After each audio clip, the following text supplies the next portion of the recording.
একদিন এক টিচার তার ছাত্রদেরকে গল্প শোনাচ্ছিলেন। গল্পটা ছিল এমন, স্বামী স্ত্রী দুজনে মিলে সমুদ্র সৈকতে ঘুরতে গেল। সেখানে যাওয়ার পর তাদের লঞ্চটা দুর্ঘটনার কবলে পড়লো। তারা ওড়ার মধ্যে তারা লাইফ বোট পেল মাত্র একটি। স্বামী খেয়াল করলো যে সেই লাইফ বোটের মধ্যে মাত্র একজন মানুষ যেতে পারবে। তখন সে তার স্ত্রীকে ধাক্কা মেরে ফেলে দিয়ে নিজে উঠে পড়লো, আর তার স্ত্রী আস্তে আস্তে ডুবে গেল। ডুবে যাওয়ার আগ মুহূর্তে সে একটা কথা চিৎকার করে বারবার বলতেছিল, আচ্ছা তোমরা বলো তো তখন তার স্ত্রী কি কথা বলেছিল? তখন ছাত্রদের মধ্যে হইচই লেগে গেল।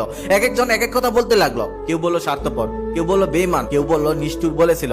এভাবে অনেকেই অনেক কথা বললো, কিন্তু একটা ছেলে কিছুই বলতেছিল না। স্যার এটা খেয়াল করলো। সেটা খেয়াল করে সেই ছেলে সামনে গিয়ে স্যার বলল, আচ্ছা সবাই তো তার মতামত দিল, কিন্তু তুমি কিছুই বললে না কেন? স্যার তখন বলল, আমি তোমার মতামত চাই। তখন ছেলেটি বলে, ওই মহিলাটি মৃত্যুর আগে বলেছিল, আমার সন্তানকে দেখে রেখো, তাদেরকে কখনো কষ্ট দিও না, কখনোই কষ্ট দিও না। স্যার তখন অবাক হয়ে বলল, এটাই তো প্রশ্নের সঠিক উত্তর, তুমি কি এই গল্পটা আগেও শুনেছো? তখন ছাত্রটি মাথা নাড়িয়ে বলল, না স্যার, আমি এটা কখনোই শুনিনি। তখন স্যার বলল, তাহলে তুমি কিভাবে বুঝলে? তখন ছাত্রটি বলল, আমার মা অনেকদিন অসুস্থ থাকার পর মৃত্যুবরণ করেন। আমার মা যখন মৃত্যু শয্যায় ছিল তখন আমার বাবাকে শুধু একটা কথাই বলেছিল, আমার সন্তানকে দেখে রেখো, আমার সন্তানকে ভালো রেখো, তারা যেন কখনোই কষ্ট পায় না। আর আমি সেখান থেকে বুঝতে পারলাম সেই মাটাও এই কথাটাই বলেছিল। তখন স্যার বলল, একদম ঠিক, তুমি সত্যি কথা বলেছো। তারপর স্যার আবার শুরু করলো। লোকটা লাইফ বুট করে কোন রকম পাড়ে আসলো। পাড়ে আসার পর বাড়িতে গেল। বাড়িতে যাওয়ার পর লোকটা আর কখনোই বিয়ে করেনি। তারপর তার সন্তানগুলোকে মানুষ করলো। এভাবেই কেটে গেল বহুদিন। লোকটা বৃদ্ধ হলো, মারা গেল। তারপর হঠাৎ একদিন তার ছেলে তার বাবার একটি ডায়েরি খুঁজে পেল।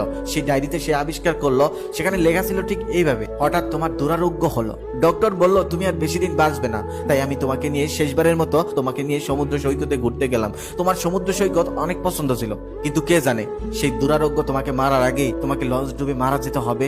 সেদিন আমি কি ভেবেছিলাম জানো? আমি ভেবেছিলাম তোমাকে লাইফ বোটে তুলে দেব, কিন্তু আমি পরক্ষণে খেয়াল করলাম তোমাকে যদি লাইফ বোটে তুলে দেই তাহলে তো আমি নিশ্চিত মারা যাব, আর কয়েকদিন পরে তো তুমিও মারা যাবে। তখন আমাদের সন্তানদেরকে দেখবে কে? আমি আবার ভেবেছিলাম আমরা দুজনেই একসাথে মরবো, কিন্তু আবার ভাবলাম আমার সেই ছোট ছোট সন্তানগুলোকে কে দেখবে, কে তাদেরকে আগলে রাখবে? শুধুমাত্র সন্তানের কথা ভেবে সেদিন আমি চোখের সামনে তোমাকে ডুবতে দেখেছিলাম, তবে আমি কিছুই করতে পারিনি। তবে সেদিন আমি মরেছিলাম, আমিও তোমার সাথে মরেছিলাম, শুধু আমার দেহটা বাঁচিয়ে রেখেছিলাম আমার সন্তানগুলোর জন্য।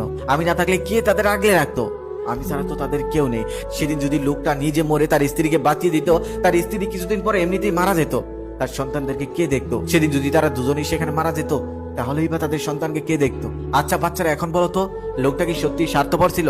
লোকটা কি সত্যি বেঈমান ছিল? লোকটা কি সত্যি ভুল করেছিল? তখন বাচ্চারা আর কোনো কথা বললো না। স্যার তখন বুঝতে পারলো বাচ্চারা গল্পের অর্থটা বুঝতে পেরেছে। তখন স্যার আরো দুটি কথা বললো।